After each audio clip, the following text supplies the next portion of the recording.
News first special. ನಾನು ಪ್ರೀತಿ ಆಕಾಶ್. ಗಂಡ ಹೆಂಡತಿ ಅಂದಮೇಲೆ ಒಂದ್ ಮಾತು ಬರುತ್ತೆ, ಒಂದ್ ಮಾತು ಹೋಗುತ್ತೆ.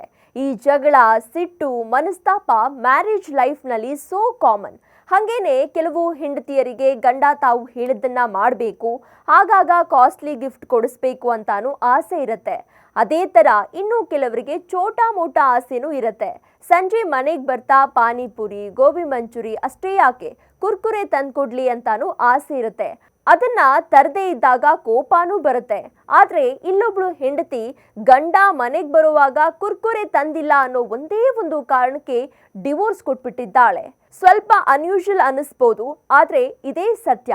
ಉತ್ತರ ಪ್ರದೇಶದ ಆಗ್ರಾದಲ್ಲಿ ತನ್ನ ಪತಿ ದಿನ ಕುರ್ಕುರೆ ತರಲು ನಿರಾಕರಿಸಿದ್ದಕ್ಕೆ ಪತ್ನಿ ಆತನಿಗೆ ವಿಚ್ಛೇದನ ನೀಡೋಕೆ ಮುಂದಾಗಿದ್ದಾಳೆ. ಪತಿ 5 ರೂಪಾಯಿ ಕುರ್ಕುರೆ ಪ್ಯಾಕೆಟ್ ತಂದು ಕೊಡಲ್ಲ ಅಂದಿದ್ದಕ್ಕೆ ಪತ್ನಿ ಮುನಿಸಿಕೊಂಡಿದ್ದಾಳೆ. ಇದೇ ಸಿಟ್ಟಲ್ಲಿ ತನ್ನ ತವರು ಮನೆಗೆ ಹೋಗಿದ್ದಾಳೆ. 1.5 ತಿಂಗಳಿಂದ ತಂದೆ ಮನೆಯಲ್ಲಿಯೇ ವಾಸ ಮಾಡಿದ್ದಾಳೆ. ಬಳಿಕ ಅಲ್ಲಿಂದಲೇ ಪತಿಗೆ ಡಿವೋರ್ಸ್ ನೋಟಿಸ್ ಅನ್ನ ಕಳಿಸಿಕೊಟ್ಟಿದ್ದಾಳೆ. ಇದೇ ವಿಚಾರಕ್ಕೆ ಗಂಡ ಹೆಂಡತಿ ಇಬ್ರು ಪೊಲೀಸ್ ಠಾಣೆ ಮೆಟ್ಟಿಲೇರಿದ್ದಾರೆ. ಅಲ್ಲಿ ಪತ್ನಿ ತನ್ನ ಪತಿಯಿಂದ ದೈಹಿಕ ಕಿರುಕುಳ ಅನುಭವಿಸ್ತಾ ಇದ್ದೇನೆ, ಅದಕ್ಕೆ ನಾನು ಆತನ ಮನೆಯನ್ನ ತೊರೆದಿದ್ದೇನೆ ಅಂತ ಹೇಳಿಕೆಯನ್ನು ನೀಡಿದ್ದಾಳಂತೆ.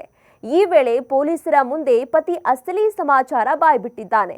ತನ್ನ ಪತ್ನಿ ಪ್ರತಿದಿನಾನು ಕುರ್ಕುರಿಗೆ ಡಿಮ್ಯಾಂಡ್ ಮಾಡ್ತಾಳೆ, ದಿನನಿತ್ಯದ ತಿಂಡಿಗೆ ಬೇಡಿಕೆ ಇಡ್ತಾಳೆ ಅಂತ ದೂರಿದ್ದಾನೆ. ನಂತರ ಪೊಲೀಸರು ಈ ಪ್ರಕರಣವನ್ನ ಕುಟುಂಬ ಸಲಹಾ ಕೇಂದ್ರಕ್ಕೆ ನೀಡಿದ್ದಾರೆ.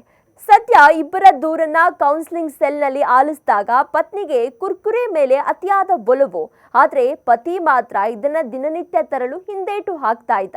ಇದೇ ಕಾರಣಕ್ಕೆ ಪತ್ನಿ ತನ್ನ ಪತಿಯ ಮನೆಯನ್ನ ತೊರೆದಿದ್ದಾಳೆ ಎನ್ನುವುದು ಗೊತ್ತಾಗಿದೆ.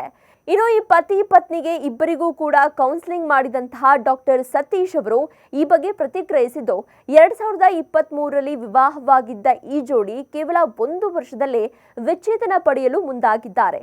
ಪತಿ ತನಗೆ ಹೊಡಿತಾನೆ ಅಂತ ಹೆಂಡತಿ ಹೇಳಿದ್ರೆ 5 ರೂಪಾಯಿ ಬೆಲೆಯ ಕುರ್ಕುರೆಗೆ ಹೆಂಡತಿ ಜಗಳವಾಡಿದ್ದಾಳೆ.